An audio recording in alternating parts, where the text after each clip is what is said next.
fil des années, au Cinéma 4D m'a permis de faire des choses de mieux en mieux, des rendus de plus en plus réalistes, des animations de plus en plus sympas. On reste attaché à nos outils parce qu'effectivement, on a été formé dessus, mais c'est pas forcément ce qui est le plus important. Bienvenue dans le podcast de l'agence 2xVIA, où l'on partage nos expériences, analyses et anecdotes sur 30 ans de communication web, vidéo et print. Abonnez-vous pour ne manquer aucun épisode. Salut Christophe. Bonjour William. Aujourd'hui, on va parler d'image de synthèse 3D. Christophe, tu es cofondateur de l'agence 2xVIA depuis 30 ans. Qu'est-ce qui t'a amené à la 3D ? Je crois que j'ai toujours eu un intérêt pour la 3D, de par ses similitudes avec la photo. Finalement, on manipule un objet, une caméra, un studio, des textures qui reflètent, qui ne reflètent pas. Puis le côté technologique, le côté de produire quelque chose à partir de rien et qui tout à coup prend vie, c'était vraiment mon intérêt premier. Et puis c'était nouveau. À l'époque, c'est sûr que sur Mac, quand on a démarré en 97, il n'y avait pas beaucoup de solutions 3D. Cinéma 4D, c'est le logiciel que j'utilise encore aujourd'hui. Je l'ai découvert lors d'un Apple Expo, qui était la grande messe Apple. Et je me souviens avoir vu la démo. C'était un dauphin qui sautait, qui se déformait, etc. Et dès lors que je l'ai vu, je l'ai commandé. Je ne pouvais pas passer à côté, en fait. Voilà. C'est vrai que la 3D, ça permettait de voir des choses un peu fantastiques, mais aussi très technologiques. Comment toi, tu l'as appliqué peut-être au monde du travail ou intégré dans ton métier ? J'avais un intérêt pour ça. Au début de l'agence, on développait des compétences dans différents univers et on essayait vraiment de se former aussi sur différents outils. Donc le fait tout à coup de pouvoir accéder à ces outils-là, même s'ils n'avaient pas les performances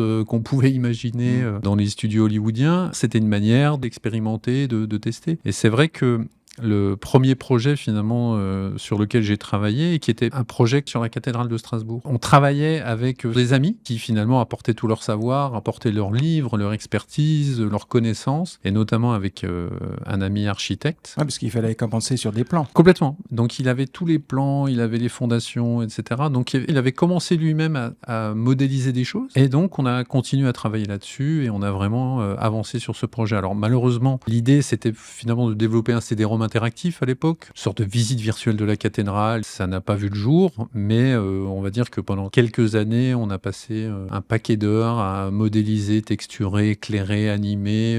C'était une manière pour moi de faire mes premières armes sur Cinéma 4D. Ouais, donc ça a été ta formation. Complètement. Et du coup, la première peut-être vraie application dans un projet que tu as pu vendre, c'était quoi ? Un CD-ROM d'acupuncture. On l'a fait en partenariat avec le docteur Christian Remp, qui était une sommité dans le domaine. L'idée, c'était vraiment d'avoir une sorte de corps humain interactif, de positionner chaque point d'acupuncture et ensuite de rendre ces points interactifs. On mélangeait la technologie QuickTime VR, qui permettait à l'époque de faire des visites virtuelles. C'était vraiment la période avant Internet, avant les hauts débits. Et pour la suite, alors, c'était quoi les projets suivants en 3D ? Après, peut-être dans les premiers projets marquants, c'est notamment pour une société qui s'appelle Fels, qui fait des rails électriques dans le domaine industriel. Donc on est sur des très gros rails, des ponts roulants, etc. On devait animer le fonctionnement de ces rails. On rentre de plein pied dans ce côté rendre explicite, et voilà, on pouvait pas tourner, plusieurs mètres de hauteur, filmer, c'était compliqué, lourd, cher. Et là, la 3D, donc des bureaux d'études de l'entreprise ont récupéré des fichiers CAO. Tout l'enjeu était de les convertir, de les rendre lisibles par nos outils. Et une fois qu'on avait ça, fallait éclairer, texturer, animer. Je me souviens que le premier challenge que je m'étais donné, c'était un petit système de chaînes qui reliait le boîtier au rail. L'objectif, c'était finalement d'animer ces chaînes de façon naturelle, de façon logique.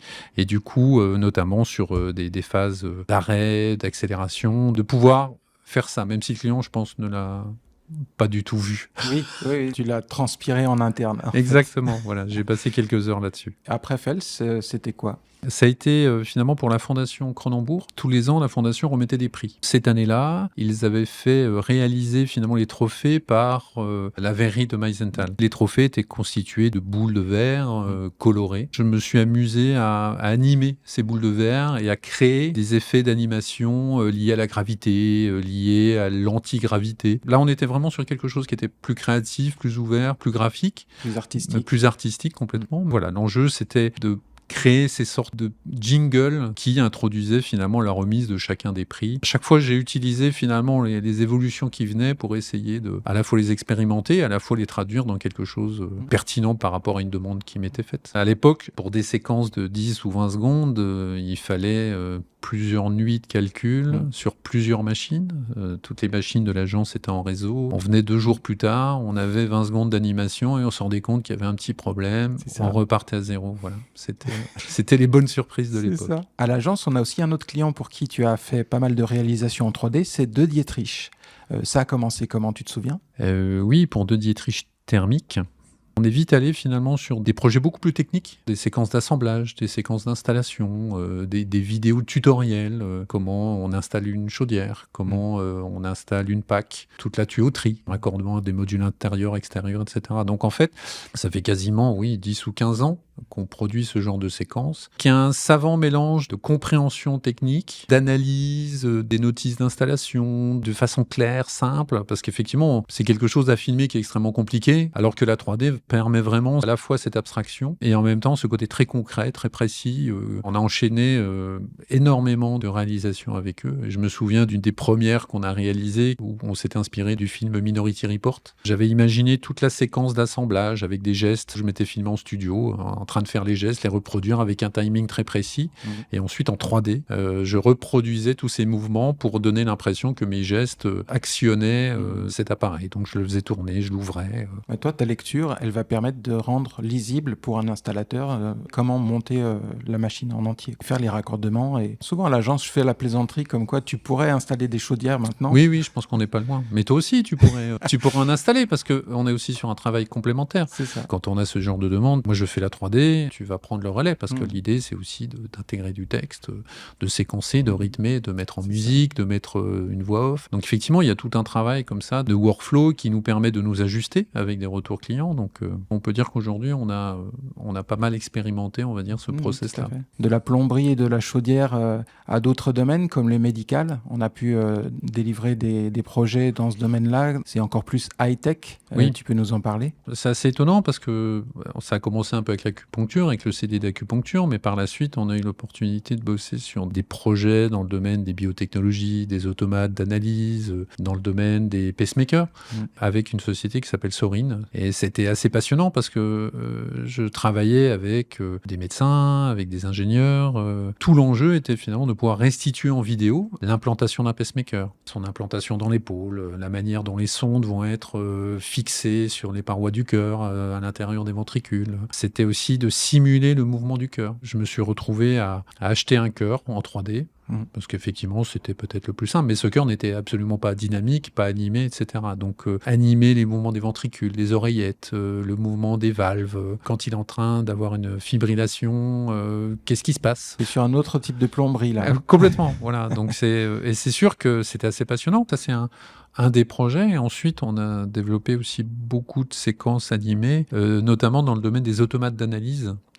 Une société notamment qui s'appelle TerraDiag. Alors un automate d'analyse, c'est finalement un appareil dans lequel on va mettre un échantillon de sang, un échantillon de salive. Ce sont des systèmes assez complexes qui sont basés sur tout un tas de micromoteurs avec un rack pour mettre un échantillon, des réactifs, avec finalement tout un tas de process à l'intérieur motorisés. On est aussi sur une problématique communication et didactique. Je me souviens d'une séquence où je me suis vraiment amusé. On a proposé finalement à ce client de s'amuser à faire un mouvement de drone à l'intérieur de son automate qui ressemble à une sorte de grosse armoire, de rendre l'expérience à la fois immersive et en même temps claire dans son fonctionnement.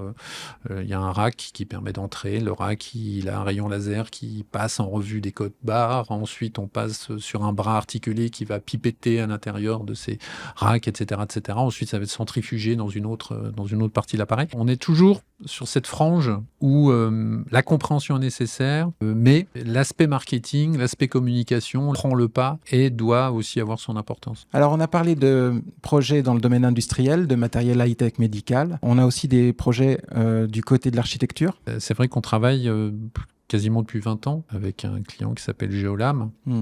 Et qui fait des profilés en bois hybride. Du coup, la 3D, elle aide aussi à comprendre la nature de ce matériau, parce que si on le regarde de l'extérieur, on voit du bois. Complètement. La 3D, elle permet d'isoler chaque couche et de faire comprendre que c'est une matière qui est faite de plusieurs matières. C'est vrai qu'on réalise pour lui beaucoup de choses à différents niveaux. Le premier niveau, finalement, ce sont juste les représentations, les vues réalistes de ces profilés. Sachant qu'il nous fournit des dessins 2D. La plupart du temps, même ces profilés n'existent pas, ne sont pas encore produits. On a un dessin avec des normes techniques, etc. Et ensuite, l'objectif, c'est de rendre ce dessin 2D en vue 3D. Et donc de reproduire la texture du matériau, la couleur du matériau. Et donc de montrer finalement dans sa gamme de profilés l'échantillon complet de sa gamme de profilés. Et le deuxième aspect, c'est aussi de montrer la technicité du produit, de montrer la manière dont ce produit peut s'assembler, peut se monter, peut se découper, peut se fixer sur des structures, comment ce produit résiste au temps. Là, la 3D répond vraiment à énormément de domaines d'activité.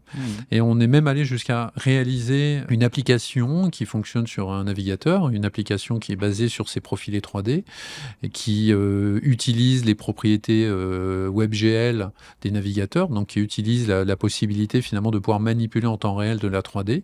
Et donc, on a réalisé un moteur qui permet de visualiser les profilés, de gérer leur espacement, de pouvoir calculer le poids par rapport à certaines distances, certaines longueurs, qui permet de pouvoir visualiser le rendu selon la lumière, etc. Donc, en fait, la 3D permet vraiment d'aller développer tout un spectre très large.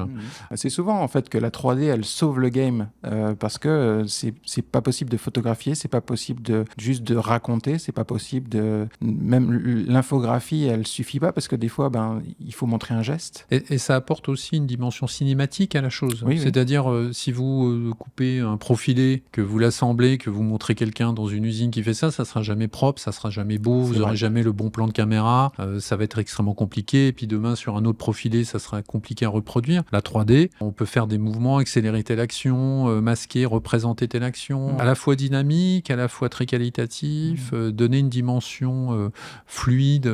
C'est quoi la technologie qui a vraiment révolutionné ou transformé ton métier ces dernières années? Pour moi, la plus grosse évolution, ça a été l'arrivée finalement des moteurs de rendu en temps réel basés sur les processeurs des cartes graphiques et qui permet finalement aujourd'hui d'avoir une visualisation quasiment en temps réel de ce qu'on est en train de faire. Avant, c'était extrêmement compliqué. Vous étiez dans une sorte de fenêtre de visualisation qui donnait un rendu très approximatif de la lumière, de la texture, etc. Fallait lancer un calcul pour visualiser une image. Ce calcul, il mettait plusieurs minutes et au bout de plusieurs minutes, vous vous rendiez compte que le rendu, la texture ne vous convenait pas, la lumière n'était pas tout à fait celle que vous aviez imaginée, etc. Aujourd'hui, finalement, vous avez tout ça en temps réel. Donc effectivement, des moteurs comme Redshift, c'est le moteur intégré aujourd'hui à Cinema 4D, permet d'avoir une visualisation instantanée de ce qu'on est en train de faire. On déplace une caméra, on change une texture, on change une propriété de matériau, de réfraction, de réflexion, de lumière, et tout de suite on visualise. Alors, pas à 100%, mais on visualise, on est quand même très très proche du rendu final. C'est génial.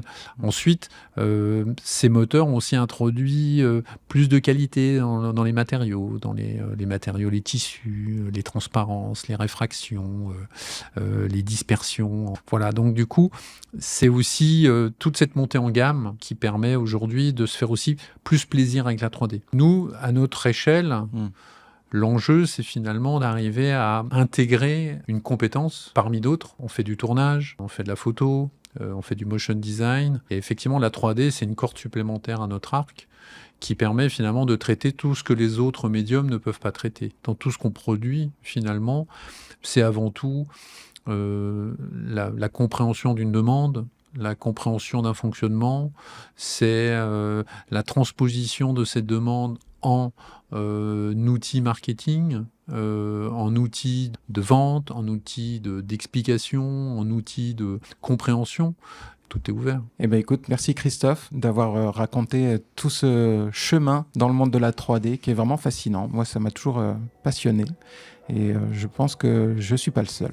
On se retrouve dans un prochain épisode du podcast de l'agence TOXVIA. Je te dis à bientôt. À bientôt. On se retrouve prochainement pour parler d'autres sujets autour des métiers de la com. En attendant, n'hésitez pas à liker et à vous abonner pour ne manquer aucun de nos prochains épisodes. À très bientôt.